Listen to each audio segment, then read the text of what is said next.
Hello! So today I'm going to be talking about Possession by A.S. Byatt. This will be the second novel that I've read recently that is also a recipient of the Booker Award way back in the day. I say way back in the day, around 1990. The themes of this novel are based around obsession and intellectual pursuit. We have love and relationships. It's exploring feminism and gender roles. We're also looking at a little bit of academic rivalry and possessiveness. So what's the old plot?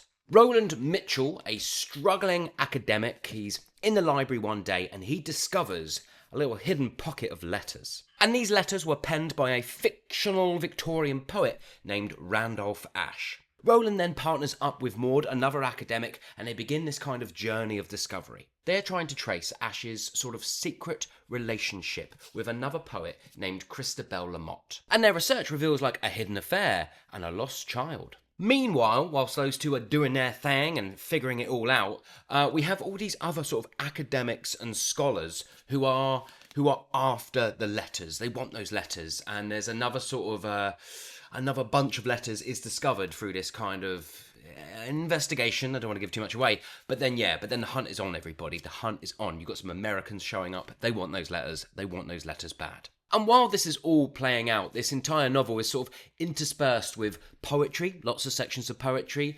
diary entries, and sort of letter entries throughout the entirety. Now, on paper, I really thought that this was going to be an absolute winner, hence why I bought it in this lovely hardback. I was like, everything about this novel sounds like I'm going to love it. Like, number one, it's a Booker winner. Number two, it's about academics trying to uncover the truth. I was like, there's going to be loads of sort of like, discussions around sort of, the history of literature and these two characters and a lot of speculation. I just thought it was going to be great. I thought it was going to be really good.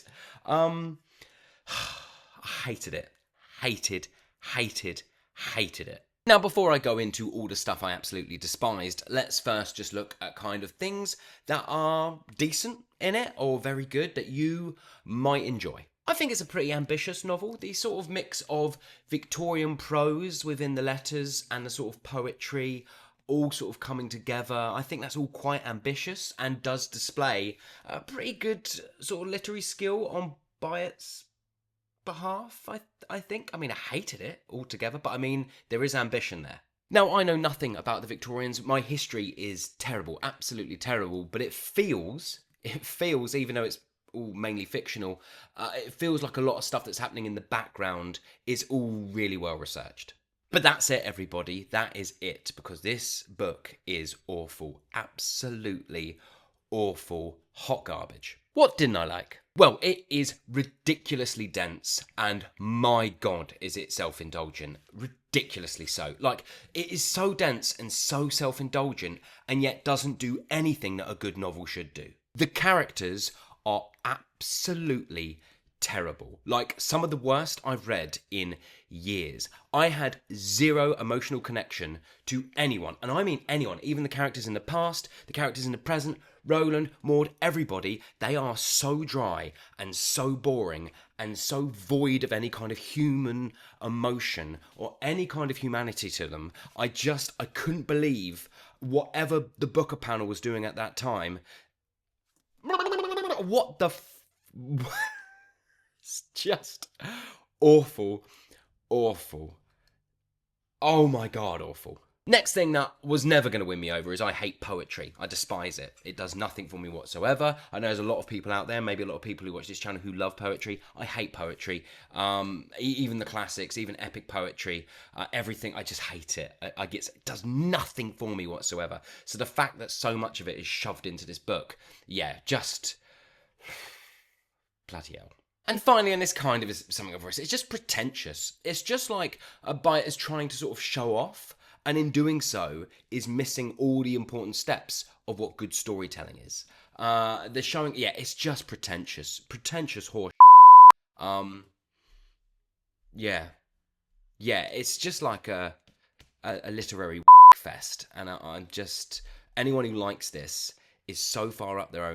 If you like this, by the way, if you like this book and you like it, just what is wrong with you? Like, literally, the only people who like this book, I reckon, are just a load of sort of like literary academics, just all together, really enjoying the, horse. I mean, it goes without saying, but look at the size of it, but there's pacing issues. But of course there's pacing issues because it's so dry and it's so awful and the characters are so bland and lifeless that, yeah, like, I don't know, like, of course there's going to be pacing issues. I mean, I struggle, and the only reason I kept going with this, by the way, you might be like, why didn't you DNF it? Is because I spent a lot of money on it because I was so convinced I was going to love it.